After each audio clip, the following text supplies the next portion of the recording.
तर नमस्कार मंडळी, हे आता आपण आज एक आपल्या गावच्या लोकांचा किंवा प्रतिनिधींचा दुर्लक्षपणा आपण सगळ्यांसमोर आणणार आहोत. मंडळी, ही जी नदी आहे ही कोडजाईची नदी म्हणतात याला, आणि ह्या नदीला पावसामध्ये भरपूर पूर असतो. आणि ही फरशी म्हणतात. जरा ही फरशी दाखवा लोकांना. ही फरशी आहे. हा एकमेव असा पूल आहे की ज्याचा प्रवास आमचे सडवली गावचे आणि कोळबांद्रे गावचे असतील, साकोली चे गावचे मंडळी असतील किंवा बऱ्याचशा लोकांना ह्या फरशीचाच उपयोग होतो आणि ह्या फरशीवरूनच येणं जाणं आहे.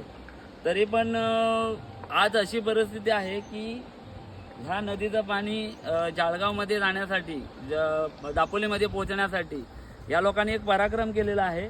त्या नदीचं पाणी अडवण्यासाठी यांनी अक्षरशः नाले बुजवून टाकलेले आहेत. लोकांची नंबर प्लेट लावलेली आहे पूर्ण, जेणेकरून हे पाणी जाऊ शकत नाही खाली. आणि हे पाणी जात नसल्यामुळे पावसामध्ये काय होतं की नदीला पूर आल्यामुळे पाणी काही मिनिटाच्या अंतरात हे पाणी नदीच्या वरून वाहून जातो आणि वाहतूक पूर्णपणे बंद होते. आज गावातील कॉलेजला जाणारी मुलं असतात किंवा इतर लोक असतात, या लोकांना जायलाच भेटत नाही. तर मंडळी, हे योग्य आहे का की आपण कुठेतरी इतरांच्या सोयीसाठी इतर लोकांचं भविष्य तुम्ही का अंधारात टाकताय? मग 6 महिने सळवे गावची मंडळी असतील, मुलं असतील किंवा वृद्ध लोक असतील किंवा कोळबांद्रे गावचे असतील, साकोली गावचे असतील, तर अशा लोकांनी जायचं कसं? याच्याकडे कोणी लक्ष देणार आहे की नाही देणार आहे? उद्या एखादा पेशंट असेल किंवा काय असेल तर त्या पेशंटनी गाडी घेऊन जायचं कुठून? तर ते वाकोलीतून किंवा गावतळ्यातून जायचं का? आमचा अंतर दापोली ते फक्त 17 किलोमीटरचा आहे. त्या 17 किलोमीटरसाठी या लोकांनी 30 किलोमीटर 25 किलोमीटर वाया करत जायचं का?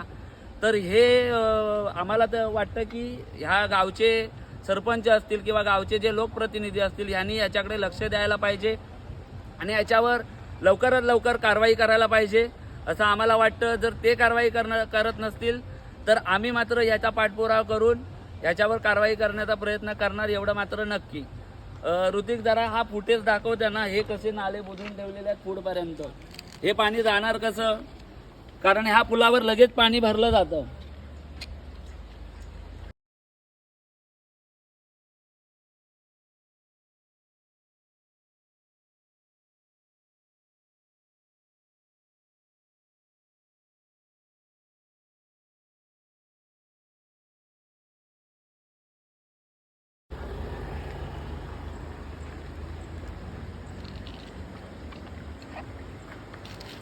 तर मंडळी, तुम्ही हे सगळं बघितलं असेल. आम्हाला काय कुठं व्हायरल होण्याची किंवा आम्हाला त्याचा काही शौक नाही, पण जे खरोखरच चुकीचं आहे ते चुकीचंच आहे, ते आम्ही दाखवण्याचा प्रयत्न करत आहोत.